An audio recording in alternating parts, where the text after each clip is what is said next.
احمدشاه مسعود از سوی طرفدارانش و کشورهای غربی مانند فرانسه و بریتانیا به عنوان قهرمان ملی شهرت یافت. در زمان تهاجم اتحاد جماهیر شوروی، فعالیت‌های رسانه‌ای و مقامات فرانسوی و بریتانیایی با ویژه برنامه‌های پخش شده توسط سیندیکال به احمدشاه مسعود شهرت یک فرمانده مهم بخشیدند. مقامات بریتانیایی با او لقب قهرمان و مقامات فرانسوی که روابط نزدیکی با او داشتند، لقب شیر پنجشیر را به او دادند. این القاب هیچ جنبه ملی نداشتند، بلکه نتیجه تلاش‌های طرفداران مسعود و ویژه تنظیم او، حزب جمعیت و کشورهای فرانسه و بریتانیا بود که می‌خواستند برای او چهره اسطوره‌ای بسازند و او را به عنوان قهرمان ملی افغانستان به ملت افغان و جهان معرفی کنند. اما اقدامات احمدشاه مسعود برخلاف منافع ملی افغانستان و اسلام بود. احمدشاه مسعود در طول زندگی خود هیچ دستاورد قابل توجهی نداشت که شایسته لقب قهرمان ملی باشد یا او را شایسته احترام کند. او صرفاً در کاشت بذر تعصبات قومی و منطقه‌ای در افغانستان، تجارت با خون مجاهدین و ویرانی کابل و کشتار ملت افغان نقش داشت. هدف اصلی او گسترش سلطه قوم تاجیک و حفظ نفوذ، قدرت و اقتدار شخصیش بود.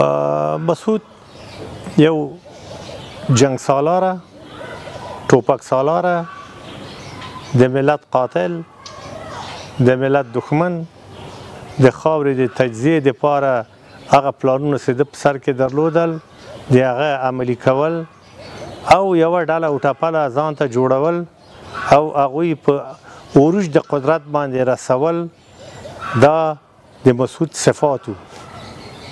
قهرمانی د مسعود د دوی د ملګرو نه شروع شوه چې دوی هغه څه ډله وټپله چې وده یې قهرمان که او اولین ځل انګلستان ده ته د قهرمانی لقب ورکه او په دوم ځل د فرانسې یو